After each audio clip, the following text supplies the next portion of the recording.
주말에는 뉴스를 봅니다. 챙겨볼 뉴스 많아서 복잡하고 속 시끄러운 당신을 위해 쉽고 명쾌하게 정리해드리겠습니다. 김프로쇼 지금 시작합니다.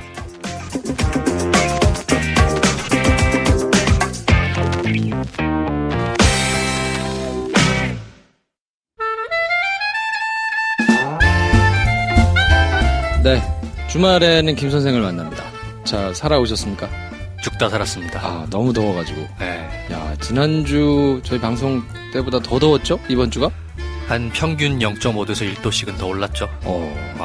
야, 어떻게 살고 계세요? 이제 덥단 얘기 하기도 지겨워. 밖에서 계속 주무세요? 거실에서? 네. 오늘 드디어 제가 주문한 그 침대형 에어컨이 왔어요? 배송된다는 카톡을 방금 받았습니다. 아직도? 네. 날이 더우니까 뭐 여러 가지 문제가 있나 봐요. 물건 수급에도 문제가 있고. 주문하는 사람도 많은 모양. 네. 드디어 도착합니다. 그래서 거실에서 잔다고 너무 뻐근해요. 소파에서 자는 게 이게 한두 번이지. 그러네. 진짜 힘들어. 그리고 낮이 되면은 햇빛이 들어오잖아요. 그러면 집에 에어컨을 켜놓고 있어도 소용이 없어요. 나가야 돼. 그냥 나가야 돼.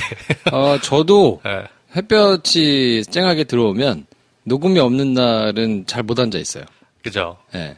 여기가 나갑니다, 또 나가. 워낙 통창이어서 네. 힘들 거야. 배 감독은 어떻게 버티나? 배 감독도 알아서 각자 알아서 버티고 있어요.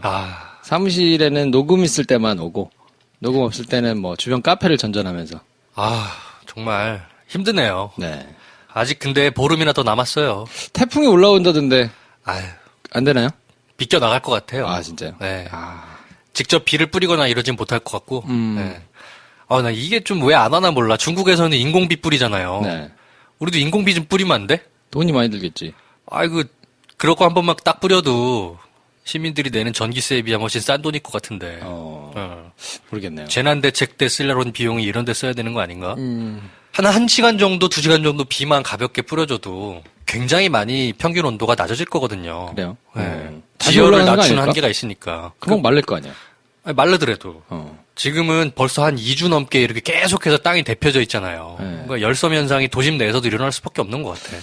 아무튼 잘들 버티시고 건강 주의하셔야 됩니다. 이럴 때. 네. 진짜 건강 조심하십시오. 한 주에 10대 뉴스. 이번 주 10대 뉴스를 뽑아서 정리를 하고 있는데요. 네. 지난주에 해보니까 이제 너무 긴 면이 좀 없잖아 있어서. 짧게. 짧게 해봐야 될 텐데, 네. 익숙해질 때까지 시간이 좀 걸릴 테니까 적응하세요. 더위에 적응하시듯. 우리까지 덥게 만들어드리면 안 되는데. 네. 이 새끼들 왜 이렇게 길어, 덥게. 말이 에어컨을- 너무 많아. 에어컨을 꼭 켜고 들으세요. 자, 이번 주 10대 뉴스 그래서 3개씩 끊어서 한번 해볼까 싶은데, 네. 첫 번째 뉴스는 노회찬 의원이 별세하신 네. 뉴스가 이번 주에는 가장 컸죠. 좀 뽑기 싫은 뉴스인데, 안타깝습니다. 네. 정말 안타까워요. 네. 금요일 날 국회에서 이제 연결식이 있었고 네. 남양주시에 있는 모란공원에 이제 안장을 한다고 하는데요. 네. 두 번째 뉴스는 기무사 난리법석. 기무사의 난리법석 청문회에 나와가지고 네. 이번에 실행안이 67페이지짜리가 나왔잖아요. 제가 봤어요. 네. 물론 머릿속에 다 남진 않았습니다. 이 내용이 너무 많아서. 근데 좀 기가 막히긴 해요. 기가 막히죠. 거기다가 청문회 나와서 자기들끼리 치고받고. 야, 그 가관이던데. 가관이죠. 네. 기무사 청문회 하극상을 비롯한 시끌벅적한 뉴스가 두 번째 뉴스고요. 세 번째 뉴스는 법원행정처 임종원 차장의 압수수색. 그리고 주 후반쯤에는 이제 현직 판사가 또 페북에 폭탄 선언을 해가지고 그걸로 조금 시끄러운 게 있었고요. 대법원 뉴스가 그래서 세 번째 뉴스. 맞습니다. 요 세 가지가 조금 시끄러웠고요. 네 번째 뉴스는 저희가 을의 눈물이라고 뽑아봤는데요. 네, 여기서 눈물이라고 하면 슬퍼서 흘리는 눈물이라고 생각할 수도 있지만 그렇진 않고 지난 오랜 세월 동안 너무나 힘들었던 것의 보상에 대한 눈물 차원입니다. 기쁨의 눈물. KTX 승무원들이 이제 복직을 하시게 됐고 굉장히 오래된 얘기죠. 홈플러스 그 기존으로 거슬러 올라가면 홈에버, 까르푸까지 올라가는 노동자들의 정규직 전환. 또 하나는 이것도 오래된 뉴스인데 삼성 반도체 공장에서 돌아가신 그 황유미 씨 사건으로 계기를 해서 만들어졌던 반올림과 삼성이 조정이 통과가 됐습니다. 그래서 을들이었던 분들이 네. 전부 다 좀 기쁜 소식이 조금 있었는데 네. 상대적으로 이제 큰 뉴스들이 조금 많아가지고 무침감이 없지 않아서 이걸 네 번째 뉴스를 뽑아봤고요. 그렇죠. 다섯 번째 뉴스는 뭡니까? 요거 사실은 굉장히 핫합니다. 네. 저희가 웬만하면 다루지 않으려고 피해왔던 주제이기도 한데요. 이젠 더 이상 피할 수 없겠다. 네. 이재명 경기도지사와 은수미 성남시장의 조직폭력배 연루설. 네. 그것이 알고 싶다를 통해서 폭로된 내용이죠. 그것이 알고 싶다 방송이 나간 다음에 네. 막 저희 게시판에도 이제 많은 글들이 좀 올라오고 했었는데 네. 요 문제를 어떻게 볼 것인가? 그렇죠. 이건 조금 이따가 저희가 한 발 더 들어간 뉴스에서 좀 한번 얘기를 나눠보도록 하고요. 네.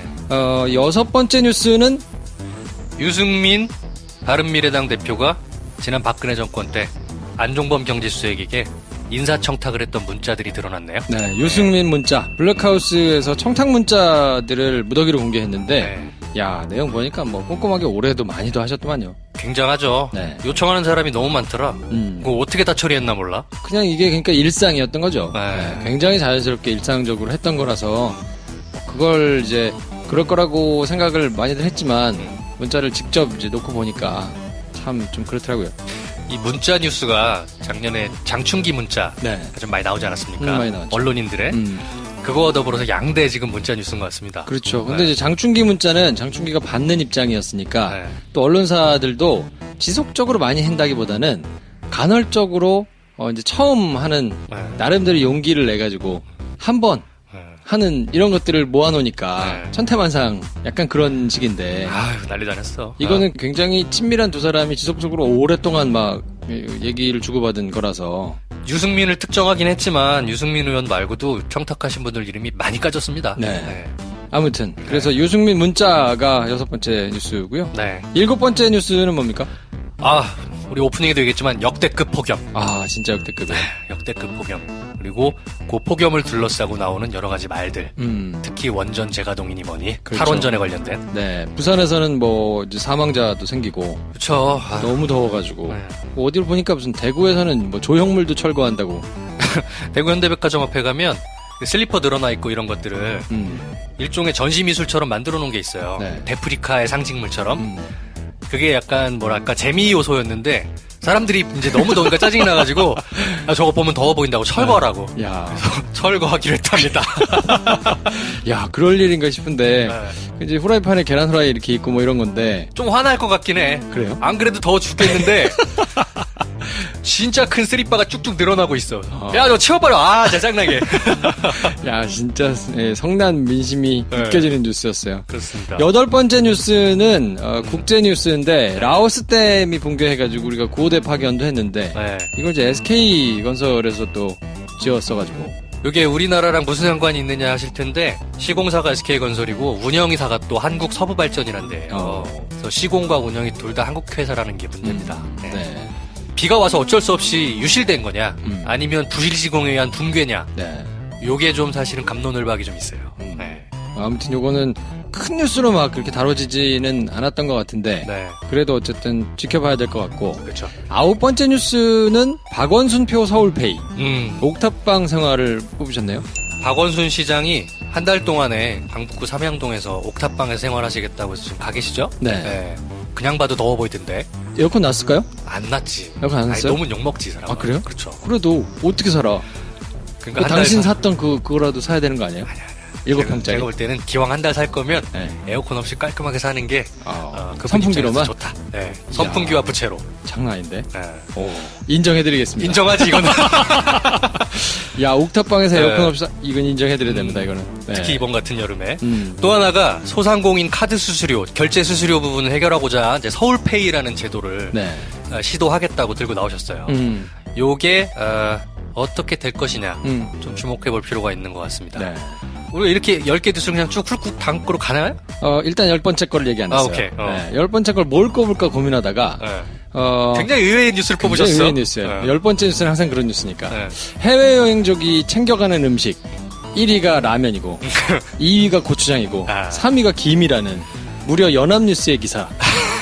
이걸 도대체 왜 기사로 뽑은 거야? 하나만한 이게 뉴스야? 그래서 이걸 살펴봤어. 도대체 이거를 서베이를 누가 한 거야? 라고 찾아봤더니 G마켓이 했대. 왜? 그러니까 그래서 아니 G마켓은 할 수 있지. 자기네들 뭐 이렇게 설문이나 뭐 이런 걸 할 수는 있을 거 아니에요. 재미삼아. 네. 네. 아니 근데 그걸 받아가지고 정색하고 기사를 쓰는 건 도대체 무슨 야 이건 정말 너무 신기해가지고. 신기하긴 하네요. 네. 근데 아마 다음 주, 다다음 주가 휴가로 피크니까 해외 나가시는 분들이 많으실 거 아니에요. 네. 그래서 거기에 편승한 그냥 기사 같긴 합니다만. 아니 그래도 네. 그러니까 해외여행 저기 챙겨가면 그럼 라면 챙겨가겠지. 뭐 챙겨가겠어. 김치, 뭐 젓갈 이런 거 챙겨갈 순 없잖아. 그런 게 1위겠어 설마? 그래서 아무튼 이건 네. 무슨 뉴스인가 싶은 뉴스들이 있었고요. 그러면 좀 디테일하게 해야지. 라면이라면 컵라면이냐 봉지라면이냐. 이렇게까지 들어가야 될 성의가 있어야 되는 거 아니야? 컵라면이었던 것 같아요. 네. 봉지라면은 끓여 먹어야 되는 이제 있으니까 네. 반드시 코펜 뭐 이런 거를 같이 가져가야 되거든요. 그치. 제가 이제 가져가봐서 아는데 이거 굉장히 번거로워요. 해먹기도 좀 힘들고 맛은 있어. 보람은 있는데 그렇죠.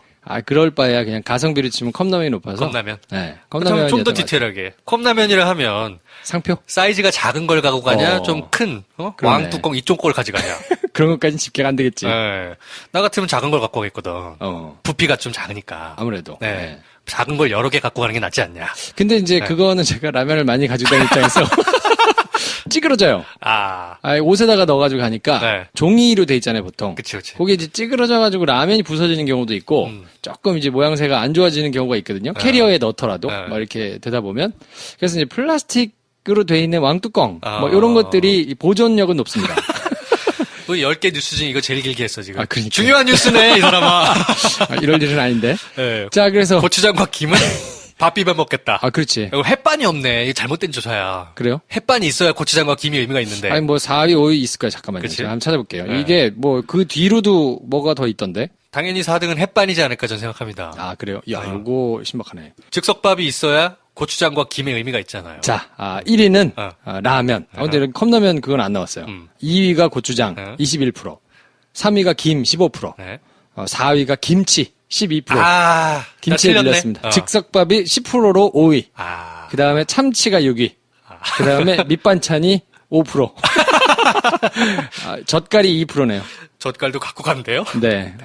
뭐, 이거를 온라인 쇼핑 사이트 G마켓이 1119명 고객을 대상으로 조사한 결과 절반 이상의 58%가 라면을 챙겨간다고.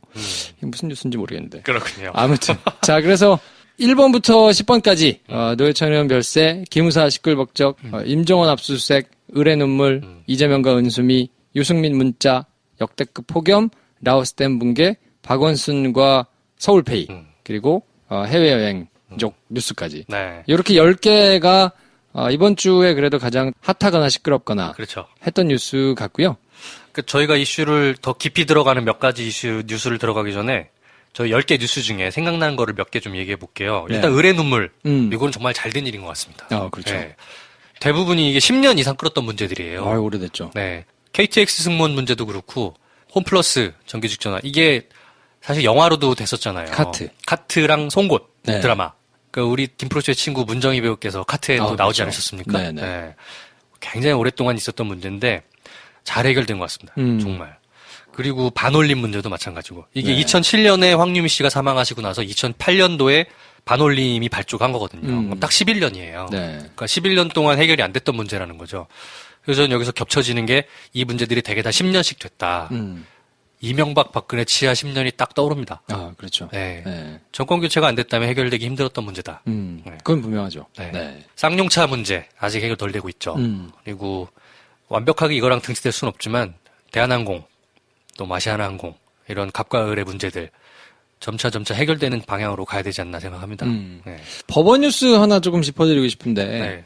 강제징용 피해자들이 일본 전범 기업들 상대로 소송 낸 게 있었거든요. 근데 이걸 대법원에서 재판 안 하고 계속 붙잡고 있었는데 재판 연구관을 지냈던, 그러니까 재판 연구관이라 그러면 대법관들 밑에서 판결문 쓰고 이런 거 이제 연구하고 도와주는 사람들이거든요. 네. 근데 그거를 했던 부장판사가 페북에다 글을 썼어요.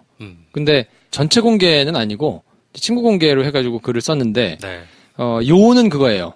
징용 피해자들이 지는 걸로 한일 관계를 우려해가지고 판결을 하기로 이제 이미 정해져 있었다라는 거를 이제 의심할 만한 정황들을 쭉 이제 글을 썼단 말이에요. 득달같이 기자들이 막 출신부터 따져가지고 막 전화를 했겠죠. 네. 그랬더니 한 발 뺐어요. 자기는 그 해당 사건 연구관 그룹에 속해 있지는 않고 나는 이제 개인적인 의심을 쓴 거고 뭐 일부 뭐 표현이나 이런 게 조금 잘못 쓴 것도 있다 뭐 이러면서 약간 이제 한 발 뺐거든요. 그랬더니 KBS랑 JTBC는 크게 보도하지는 않고 내용만 이렇게 받아가지고 뭐 이런 거를 글을 썼다라고 논란이다 이렇게 해가지고 조그맣게 기사를 한 꼭지씩 썼고 MBC는 아예 안 다뤘어요. 왜냐면 거의 뭐 입장을 철회했다고 볼 수도 있기 때문에 대법원 관련된 다른 뉴스를 이제 전면에 내서가지고 했는데 네. 특이한 게 SBS가 이거를 일면이라고 그러죠. 그 맨 처음 톱 뉴스로 보도를 했거든요. 근데 그 해명을 그대로 달았어. 그러니까 뉴스 첫 곡지만 보면 뉴스를 왜 하지 싶은 거예요. 뭐 이렇다고 했다, 저렇다고 했다. 근데 하지만 당사자는 뭐 아니라고 했다. 이거 뭐야? 무슨 뭐 왜 한 거야? 그랬는데 그 다음 뉴스가 SBS 단독으로 나온 뉴스가 조금 의미 있어요. 당시에 재판연구관으로 일했던 다른 사람을 찾은 거야. 그랬더니 후속 보도를 붙였군요. 네, 그 다른 사람도 이 사건 처리 방식이 굉장히 이례적이었다. 그러니까 원래는 딱 분류해가지고 배당을 해서 그 연구하는 사람들이 모여가지고 이제 그거를 보통 쭉 판례도 찾고 뭐도 찾고 하는데 이거는 안 줬다는 거예요. 그냥 미제로 계속 가지고 있다가 그냥 본인한테 스스로 배당해가지고 보고서가 작성된 거예요. 그래서 이제 나왔으니까 검찰이 이거 재판 관련해가지고 내부 보고서가 필요하다. 왜냐면 어떻게 됐는지를 봐야 되니까. 그랬더니 대법원이 안 줬어. 기밀에 해당한다 이러면서. 합리적인 의심이 들기 시작하네요. 그래서 네. 검찰이 그러면 압수수색 영장을 해당 사건에 대해서 청구할 거냐 말 거냐를 지금 검토하고 있는데 네. 압수수색 영장을 넣는 족족 지금 계속 안 나오고 있거든요. 지금 판판이 압수수색 영장이 발부가 안 되고 있더라고요. 네. 그러니까 이제 거의 전쟁이라고 보면 되는 거죠. 일종의 언론 플레이일 수도 있고, 근데 제가 보기에는 이제 찾아서 들어가다 어떻게 이제 맞물려가지고 나온 것 같은데, 요것도 시간이 조금 지나면 좀 시끄러울 수 있어요. 그러니까 영장 청구했는데 또 거절하면 또 막 시끄럽게 막 퍼져 나올 거거든요. 법원이 진짜 양승태 치하의 대법원이 한번 진짜 단도리를 쳐야 될 것 같습니다. 네. 지금 뭐 이 나오는 얘기만 해도 전체 한 10%도 안 드러난 것 같은데 느낌상은. 그러니까 이번 주에 나오는 뉴스들 대부분이 네. 주요 사건에 대해서 법원행정처, 그러니까 대법원에서 다 보고를 받고 뭐 이렇게 지시를 하고 판사 비위 뭐 이런 것들이 있으면 그 사건에 대해서 받고 우병우 사건이 있으면 또 그거에 대해서 또 받고 막 그 소상하게 보고를 받아가지고 그거를 최대한 활용해서 뭔가를 했다는 흔적들이 지금 계속 나오고 있어서 네.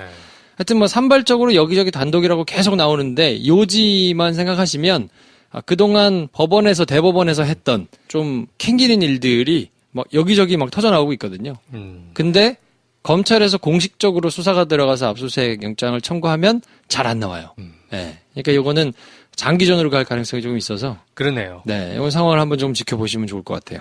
또 하나 박원순표 서울페이 그거를 말씀드렸는데 페이가 그러니까 페이먼트 시스템이 일반인들한테는 사실은 이해하기가 좀 쉽지 않으실 거예요. 네. 제가 예전에 이런 일을 좀 했었기 때문에 짧게 설명을 드려볼게요. 어차피 소비자들한테는 똑같습니다. 왜냐하면 내가 카드로 결제를 하거나 현금으로 결제를 하거나 요즘은 스마트폰 앱에서 카카오페이나 네이버페이나 또는 페이코 이런 걸로 결제를 왕왕 하잖아요. 네. 삼성페이 등등. 소비자들이 그것 때문에 돈 더 내는 건 없어요. 없기 때문에 체감되는 건 없으실 텐데 문제는 뭐냐면 소상공인들이 소비자들한테 커피값 3,500원을 카드로 결제받았을 때 카드 수수료라는 걸 내요. 그러니까 결제 수수료인 거죠. 소상공인들이 지금 최저임금도 올라가고 뭐 등등 해서 부담이 많다. 이런 부분을 서울에서의 소상공인들한테 이제 좀 줄여주겠다라는 차원에서 나온 얘기인 거예요. 기존에 카드로 결제를 하게 되면 카드 사이즈 1.3% 정도 수수료를 받습니다. 그러니까 1.3%는 뭐 3억 이상이긴 한데 매출액 기준으로. 그러니까 1.3%에서 0. 몇 프로 사이를 받아요. 근데 이게 카드사가 다 그 1.3% 가져가느냐? 그렇지가 않고 왜 그 카드 단말기 있죠? 여러분들이 그 IC칩 있는 걸 쪽 꼽잖아요? 아니면 예전에 긁었거나 그 단말기를 공급해주는 회사들이 있어요. 네. 그거를 벤사라고 합니다. 단말기 공급해주는 업체에서 또 0. 몇 프로를 떼어가요.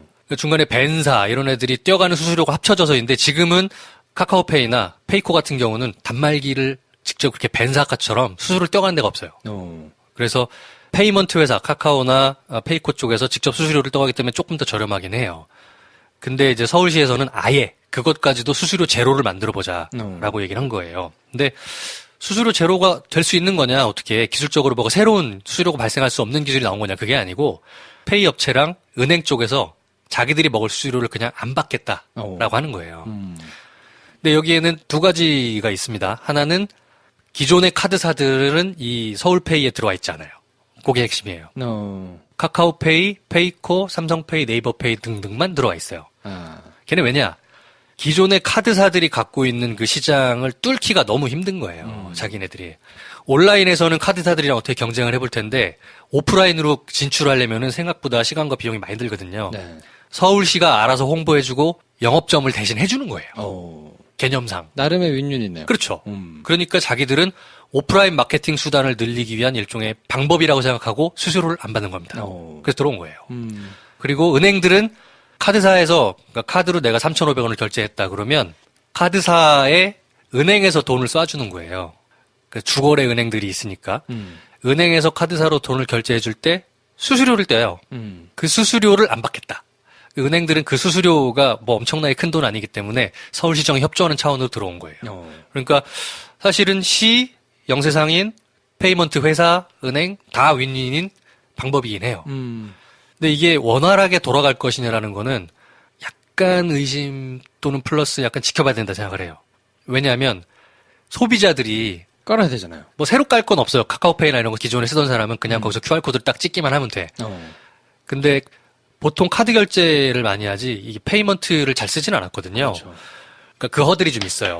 그러면 수수료를 엄청 뭐 빵프로를 받는다고 해도 이미 결제하는 사람들이 70%가 카드를 쓰고 페이는 30%밖에 안 쓴다 그러면 소상공인들한테는 여전히 카드 수수료는 나가는 거기 때문에 이게 어떻게 진행될지 그리고 어떻게 시정해서 홍보를 할지는 좀 지켜볼 필요가 있습니다. 네. 그리고 또 하나는 이게 수수료 베이스의 사업이잖아요. 카드 수수료라고 해도 연매출 3억에서 5억 구간은 1.3% 정도 카드 수수료를 떼어가는데 문제가 뭐냐면 실효성이 있나 싶은 의심이 드는 거예요. 왜냐면 지금도 카드로 결제한 금액 전체 금액의 1.3%는 부가세 환급을 받아요. 사업자가. 그러니까 내가 어차피 그 1.3% 카드 수수료 낸 거는 환급 받거든요. 영세상인 입장에서도 수수료를 많이 아꼈다고 볼 수 있는 게 별로 아닌 수도 있어요. 그러니까 약간 조삼모사 같은 정책일 수도 있다. 그러네. 네. 어쨌든 요거는 어떻게 정착하게 되는지 쉽지는 않을 텐데 네. 또 소비 패턴을 바꾸는 거라 그렇죠. 카드로 계산하던 사람들이 이 핸드폰으로 계산하는 걸로 넘어가는 게 어지간한 동인이 있지 않고는 네. 불편해서 잘 안 가는 게 있으니까. 그래서 이거는 아이디어는 좋아요. 아이디어는 좋고 캐치프레이즈로는 좋은 사업인데 실효성이란 부분이 조금 궁금하기도 하고 네. 어쩌면 좀 뭐 죄송한 말이지만 박원순 시장과 서울시의 일종의 광팔기적인 사업이 아닌가라는 생각이 좀 들긴 합니다. 솔직하게. 네. 네. 10대 뉴스 중에서 몇 개를 골라가지고요. 네. 한 발 더 들어가서 얘기를 해보는 한 발 더 뉴스 시간인데 네. 이재명 은수미의 그것이 알고 싶다 논란이 네. 굉장히 핫했는데요. 이 문제에 대해서 얘기를 한번 저는 생방송으로는 못 보고 이제 하도 시끄럽길래 네. 그 뒤에 봤거든요. VOD로? 네.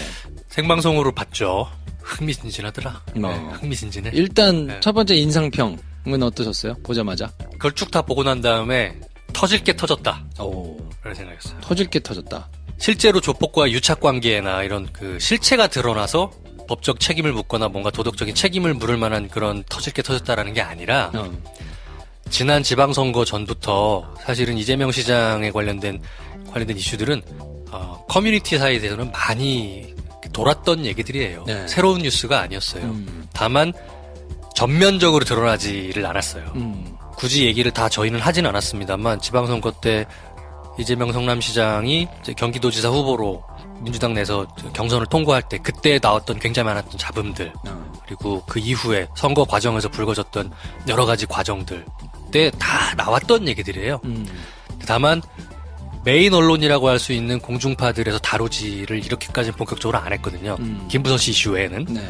근데 나올 게 나왔구나. 네, 그런 생각이 일감으로 들었습니다. 그렇군요. 네. 저는 사실 뭐 커뮤니티를 막 돌아다니면서 뉴스를 챙겨보거나 그러지는 않아서 네. 주로 그냥 뭐 언론에 나온 것들 위주로 보다 보니까 저는 내용을 소상하게 알고 있지는 않았거든요. 네. 근데 처음부터 끝까지 프로그램을 다 보고 첫 반응은 이랬어.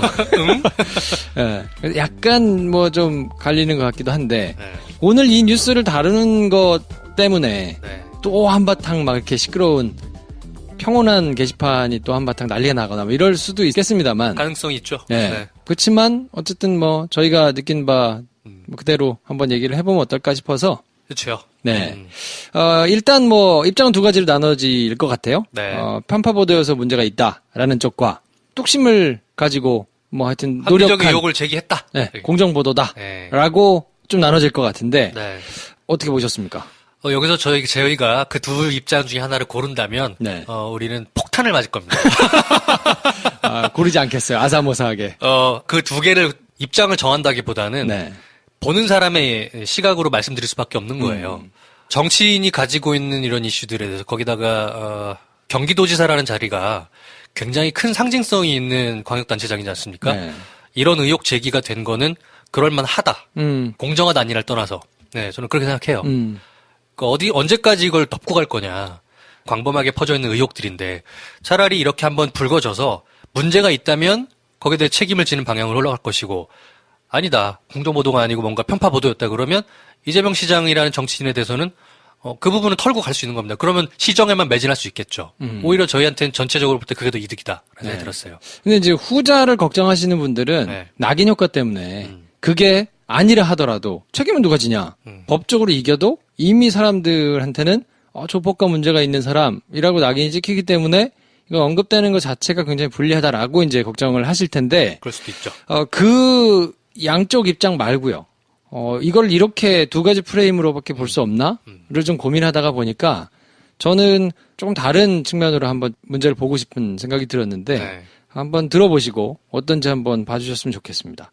그것이 알고 싶다가 다룬 내용이 무엇인가를 먼저 집중을 하면 파타야 살인 사건이라고 2015년 11월 달에 파타야 리조트 주차장에서 이제 숨진 한 청년 네. 사건을 그것이 알고 싶다가 이제 전에 다뤘었단 말이에요. 작년에 했죠. 네. 네. 그래서 유력한 용의자가 도망을 간 상황이었고 베트남으로 도망을 간 상황이었고 거기서 잡혀서 현지에서 실형을 살고 있는 사람은 용의자라고 보기 약간 깨림직한데 어쨌든 직접 가담을 안 했다 하더라도 방조한 거나 이런 게 책임이 있기 때문에 형을 살아야 된다라고 현지에서 지금 10년형을 받고 살고 있고 네. 근데 김형진이라는 용의자가 지난 4월에 체포됐단 말이에요. 그래서 한국으로 이제 송환이 됐죠. 네. 그래서 후속 보도 차원에서 이게 어떻게 됐는가를 따라가다 보니 방송이 이제 시작이 된 거라고 보면 되겠거든요. 쭉 진행이 되다가 이상하단 말이에요. 왜냐하면 김형진이 그렇게 들어왔으면 살인죄와 관련해서 뭔가 수사가 진행이 되고 그걸로 재판을 받아야 할 텐데 살인과 관련된 내용들은 공소장에서 빠진 거예요. 그리고 이제 나머지 무슨 도박장 개설하고 뭐 이런 이제 부차적인 것만 돼 있으니까 그러면 사람이 죽었는데 이건 또 누가 죽였다는 얘기냐. 이거에 대해서 왜 안 밝히냐. 그리고 그 지금 붙잡혀 있는 다른 사람을 왜 안 들여오냐 국내로. 들어와서 둘이 대지를 해보면 수사가 더 잘 될 텐데. 그렇게 수사를 해야지 왜 안 들여오냐 했더니 담당 검사 통화를 하니까 꼭 왜 들여와야 되죠? 뭐 이러면서 약간 이해할 수 없는 반응을 보였단 말이에요. 그래서 그것이 알고 싶다가 제기한 의혹은 도대체 이게 정상적이지는 않다. 왜 이런 것이냐 알고 봤더니 김형진이 성남에 있는 조폭 국제마피아파 일원이었다. 그래서 거기서 뭔가 한참 힘을 실어주는 것 같다라는 의혹으로 시작됐단 말이에요. 그렇죠. 그래서 국제마피아파가 어떤 곳이며 거기에서 이제 힘을 쓰고 있는 김형진과 또 이모 대표라는 사람, 이 사람들이 도대체 뭐 하는 사람들이며 행적을 쭉 훑다 보니까 이거 국제마피아파가 운영하는 것으로 보이는 회사, 이 회사에 경찰들이 전직 경찰, 그것도 뭐 비리가 있어가지고 쫓겨났거나 문제가 있었던 전직 경찰들이 많이 취업해서 월급을 받네? 근데 뭐 출근하는 것도 아니고 월급만 받네? 이거 좀 이상하다. 라고 하다가 보니까 정치인들하고도 연루가 돼 있네? 그 중에 한 사람이 이제 운전기사로 막 해줬던 은수미. 그쵸. 지금 이제 성남시장이 있고 또 하다 보니 이재명 경기도지사까지 나오네? 야, 이거 성남이 난리네? 라고 얘기를 하고 얘기를 접었단 말이에요. 그렇죠. 근데 저는 이걸 보면서 이 보도가 끝이라면 문제가 있다라는 생각이 들었어요. 왜냐하면 이 프로그램에서 제기한 내용의 가장 핵심이 뭔가를 생각해 보니까 파타야 살인 사건이잖아요. 제목도 파타야 살인 사건이란 말이에요. 근데 이 파타야 살인 사건으로 시작해가지고 이재명 은수미로 끝났어요. 결론이 은수미 이재명으로 끝났는데 살인 사건이 검찰에서 저렇게 이상한 방식으로 진행이 되고 있는 이유가 뭐지? 라고 중간에 물음을 던졌단 말이에요. 사실 그게 핵심이에요. 그렇죠. 이번 보도에. 네. 그렇다 그러면 그거에 대한 결론이 나왔나? 결론이 안 나왔어요. 질문을 던졌고 그러고 보니 경찰도 막 들어와 있고 조폭의 저거를 봤는데 이러면서 이제 조폭 설명으로 넘어갔단 말이에요. 그러니까 살인 사건이 그렇게 이상하게 처리된 것의 직접적인 원인이 무엇이냐? 검찰에 누가 힘을 써준 것이냐? 조폭이냐? 아니면 조폭의 사주를 받은 정치인이냐? 아니면 이재명 은수미냐? 누구냐? 이거에 대해서는 결론이 안 났어요. 그리고 이재명 은수미 이 사람들이 국제마피아파 사람들하고 친해서 그러면 받고 주고 한 것들이 있느냐? 이거에 대해서는 명확하게 안 나왔단 말이에요. 그렇죠. 드러난 것들만 나왔죠. 뭐 거기서 이제 예산 지원도 받고 그리고 대표가 뭐 중소기업인 대상도 받고 네. 공판에 옛날에 참여했었으니까 알 수도 있고 이런 것들이 이제 막 의혹으로 제기가 됐는데 그래서 이재명이라는 사람이 얘네들한테 전폭적으로 밀어준 게 뭐 1년에 4천만 원 짐작다 이런 거 말고 네. 상 받고 이런 거 말고 그런 게 아주 본질이라고 보기는 조금 약하다고 볼 수 있으니까 네. 그러면 이 사람들이 국제마피아파한테 뭘 해줬는가 혹은 국제마피아파가 이 사람들한테 지금 운전기사를 제공해주고 그리고 뭐 이렇게 가가지고 사진 찍고 한 거 말고 더 어떤 커넥션이 있다는 것이냐라는 게 밝혀졌는가? 안 밝혀졌거든요. 방송에서는 밝히지 않았죠. 최소한. 그렇다고 보면 두 가지의 물음이 있는데 파타야 살인 사건이 이렇게 처리되는데 누가 힘을 실어준 거냐에 대한 것도 결론이 아직 안 나왔고 이재명 은수미가 국제마피아파와 주고받은 것이 과연 무엇이냐에 대한 것이 아주 세게 나오지는 않았단 말이에요. 네. 그러니까 뭐 그것 자체도 문제가 있다라는 거 충분히 뭐 할 수 있죠. 근데 그렇다고 친다면 처음부터 출발이 이재명 은수미로 출발해가지고 그걸 문제 삼는 것이 아니었단 말이에요. 네. 이 보도 자체는. 살인 사건이 왜 이렇게 처리됐나를 따라가다가 이재명 은수미로 마무리가 됐다 그러면 완벽하게 끝나지 않은 두 개의 질문이 엉성하게 지금 결합해 있는 내용이거든요. 그래서 저도 2편이 있나? 이런 느낌이 좀 들더라고요. 그렇죠. 네. 그래서 저는 이 편이 있어야 한다. 그렇죠. 라고 생각이 드는 거예요. 없으면 이상하잖아. 끝나지 않았다. 네. 그리고 이 편이 있어야 한다. 만약에 이 편이 없다 하면 이걸로 그냥 종지부를 찍었다 그러면 굉장히 부실한 공사를 한 셈이거든요. 그렇죠. 네. 살인사건의 결론을 어떻게 했단 얘기예요. 그래서 누가 어떻게 냈단 얘기예요. 그거를 따라가다가 왜 이쪽으로 하고 끝나죠? 그러니까 어설픈 질문 두 개를 띄우고 그냥 끝나면 안 되는 거죠. 근데 이게 만약에 이 편이 준비가 돼 있고 다른 의혹들에 대해서 취재를 더 하고 있어서 반응을 보려고 한 것이다. 그럴 수도 있단 말이에요. 보통 이제 큰 기사를 취재할 때는 전략적으로 보도를 하거나 한번 질문을 하고 그쪽에서 대응하는 거를 보고 자기가 가지고 있는 게 10개면 한 5개를 질문한단 말이에요. 그렇죠. 그래서 막 이렇게 해명을 한 걸 들어보면 내가 가지고 있는 나머지 5개 중에 이 사람이 해명하는 거하고 완전히 상충되는 거짓말이 나오는 경우가 있어요. 있죠. 그럼 그때 내놓고 완전히 진실을 가리는 이런 기법들이 있단 말이에요. 네. 그러니까 만약에 이번 편이 저는 끝이 아니었으면 하고 그렇다 그러면 파타야 살인 사건의 검사가 이상하게 답을 한 그 사건에 뭔가 압력을 넣어준 사람에 대해서도 추가적으로 뭔가가 있었으면 좋겠고 충분히 합리적으로 의심을 할 만한 정황이 뭐 있다고 치면 네. 그 성남이라는 곳에서 크지만 뭐 그렇게 크다고만 볼 수 없는 다 사람들이 얽혀 있는 곳에서 뭔가 이렇게 정치인과 뒤에 있는 조폭들이 뭔가 이렇게 왔다 갔다 하는 것들이 있었다 그러면 그냥 이 정도만이라 그러면 너무 밑도 끝도 없이 좀 약하니까.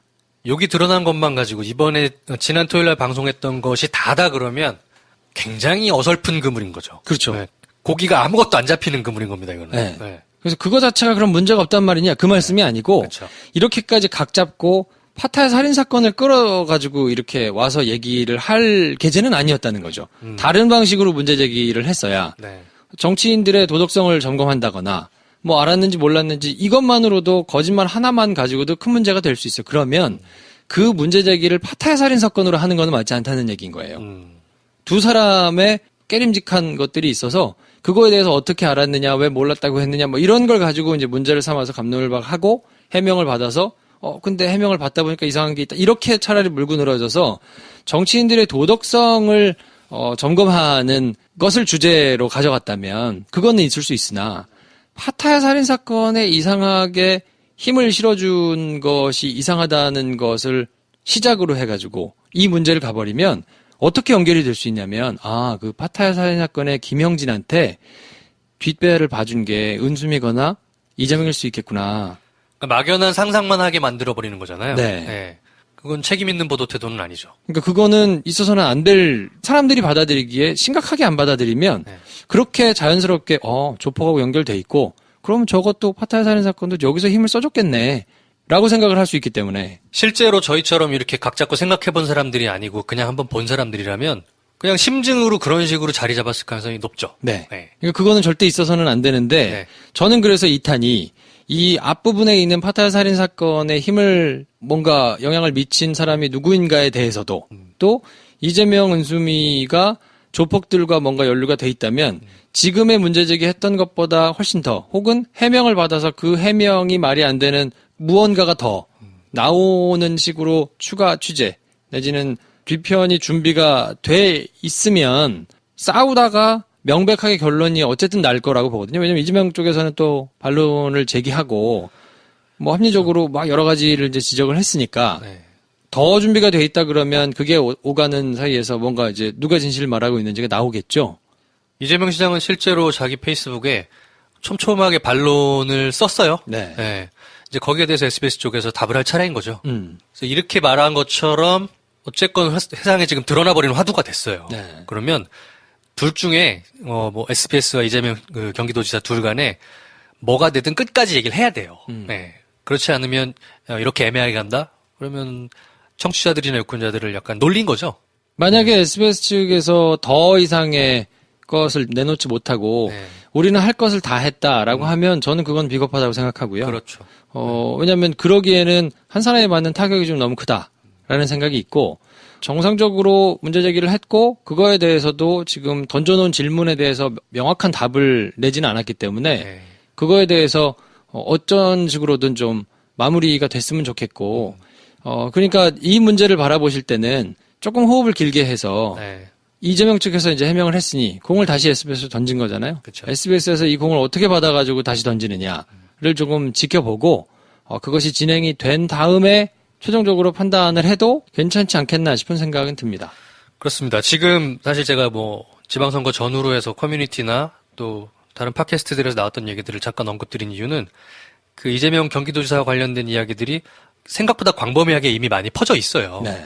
그리고 이것들이 명확하게 팩트로 확인된 것들이 아니고 대부분 보면 논란의 소지가 되는 정도로만 퍼져 있어요.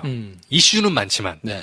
확인된 건 없는 차원이죠. 예를 들면 뭐 국제마피아와 연관 관계, 김부선 씨와의 이야기들, 또 해경김 씨 논란들, 그 여러 가지 일들이 지금 다 논란이고 그냥 추측이에요. 명확하게 드러난 게 없습니다. 그러면 이 상태로만 놔두게 되면 이재명 경기도지사는 말할 필요도 없고 일반인들인 저희한테도 좋을 게 없어요. 밝혀지는 게 차라리 낫다. 네. 네. 저는 그래서 터질 게 터졌다는 생각을 일감했던 이유가 그겁니다. 어쨌든 네. 칼을 뽑았으니까 네. 이 칼을 뭐 적당히 꽂지 말고 끝까지 한번 어떻게 되는지를 좀 지켜보고 네. 뭐 책임을 물어야 할 곳에는 책임을 묻는 방식으로 진행이 돼야 되지 않나 싶은 생각이 좀 들고요. 그래서 이재명 논란은 한번 그렇게 더 지켜보시면 좋을 것 같고 네. 기무사의 하극상 요걸 다루는 언론들에 대해서 한번 얘기를 해봤으면 좋겠다 싶은 생각이 드는데요. 기무사에서 벌어졌던 일들에 대해서는 다들 잘 아실 거예요. 네. 국방위원회 전체 회의 때 송영무 장관과 민병삼 기무부대장 간에 일었었던 진실 논란 공방들, 또 거기에 대해서 송영무 장관의 정해일 보좌관과 이석구 기무사령관의 또 다른 세컨 논쟁들. 근데 이 실체적 진실이나 상황들은 많이 보셨을 테니 이거에 대해서 다루는 언론들의 각도, 태도, 요거를 좀 문제 삼고 싶은데 먼저 고백을 드리고자 하면 예전처럼 그런 뉴스들을 많이 챙겨보질 않아요. 그래서 이제 사람들이 누구나 자기 취향에 맞는 취사 선택된 미디어 채널들을 골라본다고 생각을 합니다. 그러다 보니 제가 피부로 느끼기에는 기무사 논란에 대해서 편파적으로 보도했던 신문이나 뉴스 매체를 많이 접하질 않았어요. 이게 뉴스가 그렇게 많았나? 라는 거를 야부리 준비하면서 보다 보니까 그제서야 보니까 보도량이 비교가 안 되는구나 이게 느껴지더라고요. 네. 네. 왜냐하면 송영무라는 사람한테 자꾸 이제 문제를 삼는 것들이 좀 많아요. 네. 야당에서도 뭐 한국당을 비롯해서 그렇게 좀 프레임을 잡은 것 같고요. 야, 군의 기강이 말할 수 없이 떨어졌다. 네. 그리고 이렇게 치고받고 싸우고 있는 동안에 나라는 누가 지키냐? 나라가 지켜지겠냐? 지금 당나라 군대냐 뭐냐 지금. 할 일이 너무 많은데 지금 굉장히 이런 안보 이런 거에 빵꾸 난다 지금. 네. 라고 몰아가죠. 그러면서 송영무를 빨리 어떻게 좀 해라. 라고 지금 몰아붙이고 있거든요. 군 기강에 문제가 있다라는 걸로 프레임을 잡고 그러면 군 기강에 문제를 삼은 그 언론들의 태도는 민병사함을 옹호하느냐 또 그건 아니에요. 네. 결론적으로 보면 군 기강에 문제가 있고 거기에 대해서 총책임자는 국방장관이니 조치를 취해라. 그리고 사실 그 뒷얘기는 뭐냐면 저런 국방장관을 임명한 대통령도 문제가 있는 거 아니야라는 식으로 프레임을 맞춰가고 있죠. 그렇죠. 네. 항명이라는 프레임에서 보면 네. 제가 그래서 이번 송영무 장관 항명 사건을 가지고 옛날하고 비교를 해보고 싶은 뉴스가 네. 예전에 있었던 그 윤석열 서울 지금 중앙지검장이죠. 네. 예전에 조영권 서울중앙지검장하고 그때도 비슷하게 국정감사장에서 이 서로 말이 다른 말을 둘이 하면서 팀장과 네. 윤석열 팀장은 보고를 했다 하고 여긴 보고를 안 받았다 하고 막 그것 때문에 난리가 났는데 그때 이 항명이라는 이른바 이 프레임을 다루는 언론들이 지금 똑같이 어떻게 사건을 다루고 있는가를 한번 보시면 구분하시기가 좀 편하지 않을까 싶어서 당시에는 어떻게 다뤘냐. 윤석열이 항명을 했다. 이게 뭐 검찰 조직이 뭐 너덜너덜해졌다. 말이 안 돼, 영도 안 서고. 막 이러면서 뭐라고 했냐면 윤석열을 잘라라. 윤석열이 저렇게 한다는 게 말이 안 된다. 밑에 놈이 지금 어디? 그죠. 그래서. 절차와 뭐 이런 것들이 있는 건데 그걸 무시하고 저렇게 들이받고 하는 건 말이 안 된다. 네. 책임을 물어야 한다고 했던 사람들이 지금은 항명이 있었으니 송영무를 잘라라고 그 하죠. 책임은 맨 위에 있는 사람을 물어. 그때도 같은 논리라면 아니 검찰 기강이 이렇게 틀어진 게 말이 되냐. 네. 저렇게 됐으니 조영권을 잘라라. 조영권한테 책임을 물어라. 이렇게 얘기를 한 사람이 아무도 없었단 말이에요. 그때는 윤석열한테 잘못했다고 하고 지금은 기강이 무너졌으니까 송영무를 빨리 바꿔라라고 얘기를 하는데 두 태도가 다를 수 있는 이유는 뭐냐면 내용을 보지 않기 때문이거든요. 누구 말이 맞는가? 누구 말이 합리적인가에 대해서 따져보지 않기 때문에 지금 이렇게 똑같은 형태의 사안을 두고 전혀 다른 얘기를 하고 있는 건데 그때 당시에는 수사를 제대로 하려고 절차를 갖춰가지고 한 걸 찍어 누르던 사람들을 들이받은 거였고 그렇죠. 지금은 잘못했던 애들이 지네께 드러나니까 위에 사람한테 거짓말 논란 이걸로 지금 프레임을 잡고 있는 거라서 네. 내용을 본다 그러면 이렇게 나와서 지적을 할 수가 없거든요. 근데 이걸 잘못 보면 그래 송영무 문제가 있는 것 같기는 해. 옛날에 이거를 몇 달 전에 받았다는데 보고도 안 하고 4달 전에 받았는데 뭐 정무적인 판단을 자기가 했다며 뭐 이런 식으로 생각할 수 있죠. 그렇지. 문제가 될 수도 있지. 네. 그러면 맞네. 잘라야 되는 거 아닌가? 근데 내용을 먼저 봐. 그러니까 선후라는 게 있고 경중이라는 게 있기 때문에 네. 송영무의 거취는 제가 보기에는 후순이거나 무게를 치자면 가벼운 거예요. 그렇죠. 예, 왜냐면 지금 기무사가 했던 일이 내란에 준하는 엄청난 일이었고 이걸 누가 지금 준동해가지고 했느냐. 그럼 뭐 지금 송영무를 자르면 어떻게 될 거예요. 그러면 그 밑에 차관이 대신해가지고 돌아가면서 다시 뭐 장관 청문회하고 어쩌고 이걸 다시 할 거예요? 그러다가 날 새고 기무사 수사 물 건너갑니다. 그러기를 원하는 거겠죠. 그렇죠. 예. 네. 그러니까 지금 송영무가 정무적인 판단을 잘못하고 보고를 못하고 한 게 문제가 된다 그러면 그거는 지금 있는 사건을 처리하고 그 이후에 책임을 물어서 자리에서 나가라고 해야 된다면 그때 나가라고 하면 돼요. 수사 다 마무리하고 기무사 개혁한다면 나가라고 해도 괜찮습니다. 그러니까 지금 송영무한테 책임을 물으려면 기무사를 개혁하고자 하는 그리고 지금 문건이 터져 나온 것을 덮으려고 했는가 그거에 대해서 뭔가 제대로 개혁을 하고자 하는 의지가 없는가 뭐 이런 것들을 따져봐서 이건 합리적으로 좀 이 사람이 뜨뜨미지근하고 별 적이 없는 것 같다라고 하면 네. 그때 문제를 삼을 일이지 영이 서지 않기 때문에 걔네들이 작정하고 달라든 거면 어떡할 건데요. 공개된 장소에서 터진 입이라고 해버린 말이면 어쩔 수 없는 거거든요. 네.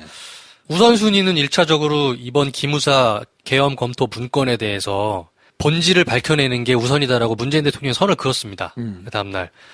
왜 만들어졌고 어디까지 실행하려 했고 어느 선까지 보고가 되었는가. 이걸 밝히는 게 메인이에요. 네. 그걸 밝혀내고 난 뒤에 기존의 기무사가 가지고 있던 잘못된 것들 그리고 기무사 조직이 가지고 있었던 모순들을 해결하기 위한 개혁 방안을 실행하는 것. 이 두 가지가 메인인 겁니다. 그 두 가지를 해내는 데 있어서 송영무 장관의 어떤 존재가 방해가 된다. 말씀드렸던 첫 번째 두 가지 목표를 달성하기 위해서 송영무라는 존재가 도움이 안 된다. 그러면 잘라야겠죠. 그거 아니다. 그러면은 송영무 장관의 정무적 판단의 문제나 어떤 실언들이나 이런 것들은 굉장히 가벼운 주제입니다. 거기에 집중할 필요가 없다. 그래서 이거는 나중에 따져봐서 만약에 책임이 중하다 하면 그 책임을 물으면 돼요. 네. 근데 도대체 송영무를 왜 감싸려고 드는 거냐. 그것도 잘못하다 보면 송영무가 개혁 의지도 있고 누구보다도 이걸 할 적임자이기 때문에 봐줘야 된다. 이렇게 가면 네. 말이 안 될 수 있거든요. 그렇죠. 그러니까 만약에 반대쪽에 계신 분들이 이걸 가지고 막 군의 기강 얘기하고 어쩌고 이렇게 나오면 오케이. 근데 지금은 의선 할 거부터 하자. 사람이 죽어가면 수술부터 하고 네. 꼬맨 다음에 그 다음에 문제가 되면 조치하면 되는 거다. 지금 수술하려고 배 열어놨는데 의사가 문제 있으니까 나가라 그러고 그럼 다른 의사 데려왔다가 이 사람 죽으면 어떡할 거냐. 라고 얘기를 하시는 게 맞는 순서다. 아, 요런 상황에 대해서 찰진 비유로 한마디로 잘 정리해준 분이 노회찬 의원이셨는데 네. 빈자리가 참 많이 느껴지네요. 네. 네. 자, 아무튼 그래서 한 발 더 뉴스는 이재명 은수미 그할 논란과 기무사 하극상을 다룬 언론들의 태도에 대해서 한번 살펴봤고요. 네. 네. 하극상이란 말도 좀 자극적이야. 사실 그럴 필요 없는데 하극상이라는 건 명령을 내렸는데 안 따르는 게 하극상이잖아요. 근데 이거는 명령을 내린 건 아니잖아. 그렇죠. 네. 근데 하극상은 맞지. 그냥 항명. 네. 네. 나쁜 놈들. 네. 네. 민병삼 기무부대장이 또 김현정의 뉴스쇼 통해서 자기 목소리를 냈어요. 만약에 내 말이 사실이 아니라면 목숨이 10개라도 부지할 수 없을 것이다. 뭐 이렇게 굉장히 네. 단호하게 말을 했습니다만 어차피 전역한 앞두고 있고 손해볼 거 없으니까 이렇게 아니, 그리고 난리 피는 거야. 당장 기무사에 속해 있는 분들은 네. 문제가 많이 될 소지가 있기 때문에 저거 내란으로 포커싱해서 조사해서 하면 다 사법처리 대상인 겁니다. 목숨 10개 수도 어차피 안 돼. 그 사람들이 지금 하는 얘기를 감안해서 들어야 된다. 뭐 하여튼 그걸 좀 고려해 주시면 좋겠습니다. Rose and flows of angel hair and ice cream castles in the air. 그녀의 자전거가 내 가슴 속으로 들어왔다. 이번 코너명을 자전거 뉴스로 달아봤어요. 너무 고전적인 BGM 아닙니까? 아, 그렇죠. 네. 이거 뭐 한 20년 넘었죠? 20년이 뭐야? 한 30년 된 것 같은데? 네. 아, 정말 너무 오랜만에 듣는다. 네. 그래서 이 자전거 뉴스 무슨 뉴스냐? 네. 그냥 가만히 서 있는데 나의 가슴에 와서 박힌 뉴스. 나의 가슴으로 들어온 뉴스. 내가 찾지 않았어. 그렇지. 뉴스가 네. 들어왔어. 이번 한 주 동안 네. 나의 가슴에 와서 박힌 자전거 뉴스는 요즘에 제가 사무실에 못 있고 네. 자꾸 카페에 가가지고 앉아있기 때문에 너무 더워서 그쵸. 그러다 보니까 이 뉴스가 갑자기 커피 매장에서 플라스틱 빨대가 사라진대요. 환경부가 규제 강화를 검토하고 있어가지고 네. 스타벅스, 엔젤리너스 뭐 이런 데서 플라스틱 빨대를 퇴출하고 빨대 없이 마실 수 있는 컵 뚜껑을 뭐 출시하는 것도 검토하고 있다. 플라스틱 빨대가 해양 오염을 엄청나게 시킨다고 하더라고요. 그래서 미국 스타벅스에서부터 먼저 나왔던 얘기긴 한데 네. 국내에도 도입이 되나 보네요. 네. 대단히 뭐 그런 건 아닙니다만 카페를 요즘 많이 가는 입장에서 빨대가 없어진다고? 근데 네. 컵 뚜껑이 출시가 되면 네. 일회용 플라스틱 사용량이 50% 그러면 약 3,400만 개가 줄어든대요. 빨대가? 네. 어마어마하게 쓰는구나 진짜. 그러니까요. 이거를 없애는 거 괜찮을 것 같다. 뭐 이런 생각이. 컵 뚜껑으로도 나왔었고 플라스틱이 아니라 종이 소재로 해서 한번 쓰고 이제 썩는 그런 빨대도 개발이 됐다고 해요. 그리고 어떤 매장에서는 우리나라는 아닌 것 같은데 매장에서만 쓸 수 있게 빨대를 비치하는데 스틸 소재, 네, 쇠 야. 그렇게 배치를 한다고도 들었어요. 이게 플라스틱 빨대가 바다 표범 코에 꽂혀 있는 뭐 이런 사진들이 왕왕 드러나더라고요. 네. 그래서 길게 보면 이거는 좋은 정책인 것 같다. 영국에서는 당장 2019년부터 이제 빨대 사용을 안 할 거고 네. EU는 2021년까지 빨대 사용을 이제 금지하기로 했다고 그러는데 네. 어쨌든 뭐 세계적인 추세니까. 플라스틱 빨대이겠죠? 그냥 그렇죠. 종이 빨대는 왜냐면 애들 같은 경우는 빨대 없으면 못 먹는 경우가 많잖아. 완전 어린 애들은. 뭐 그렇죠. 근데 빨대가 애들한테는 필요하긴 한데 네. 이게 불편해. 그런가? 닦기가 힘들어가지고. 아. 그렇게 뭐 실리콘으로 돼 있는 빨대 막 이런 거 이제 달려 있는 물통 이런 거 쓰거든요. 네. 좋은데 그 닦으려면 진짜 솔 막 넣어가지고 닦고 막 그 대롱소까지? 그렇지. 이거 닦아야 되니까. 안 그렇지. 그러면 이제 곰팡이 피거나 뭐 우유 빨아먹고 이러면 거기에 막 붙어있고 막 이러거든요. 쉽지 않아요. 일회용이 아니면 그런 불편이 진짜 있겠네요. 그래서 이제 일회용 막 쓰고 하는데 이거 좋지는 않으니까. 네. 하여튼 빨대는 없어도 돼. 네. 그래서 뭐 그렇게 중요한 뉴스는 아닙니다만. 마음속에 박혔다. 네. 그래서 손학규 대표는 바른미래당 당대표 이제 도전하셨잖아요. 당대표가 될 것 같아요. 그렇게 따지면. 사실. 지금 뭐 사람이 없긴 하잖아요. 네. 하태경 뭐 이렇게 했는데. 되겠어? 손학규가 나오겠다는데? 국민의당 쪽에서 뭐 지금 다 잡고 있으니까. 네. 아무래도 국민의당 쪽에 힘을 받는 사람이 좀 될 가능성이 좀 있지 않나요? 네. 그렇게 당권을 잡으실 것 같긴 한데. 잡는다 한들. 뭐 하시자는 거지. 사실 처음부터 예견되긴 했었죠. 이번에 지방선거 직전에 등판하셔가지고. 바른미래당 선대본부장 이런 거 하셨잖아요. 네. 그때 저희 야부리 때 녹음했던 게 기억이 나는데 당권을 부탁해. 그 계산이었던 것 같다. 근데 네. 역시나 나오셨습니다. 네. 하여튼. 네. 손학규 머리 꼭대기에 앉아있는 김 선생에게. 나 말고도 한 300만 명이 앉아 계세요. 그거 좀 슬프다. 누구나 알아. 자기 머리 꼭대기에 300만 명이 앉아있어. 그거 진짜 너무 좀 슬픈 거 아니에요? 정치 지도자라고 하기에는. 그 300만 명이 머리 꼭대기에 앉아있고, 이분이 하는 행동이나 생각이나 이런 것들이, 그분이 하시면은 믿을만해라는 사람들이 300만 명 있다면 대선 주자지. 그게 아닌 게 문제인 거죠. 그냥 300만 명만 위에 있어. 혼자 다니시기 힘들겠다. 사실 뭐 박원순 시장이 지금 하고 있는 옥탑방 체험 이런 거 손학규 고문이 많이 했었던 거잖아요. 저기 뭐 톡을 들어가 계속 이런 거.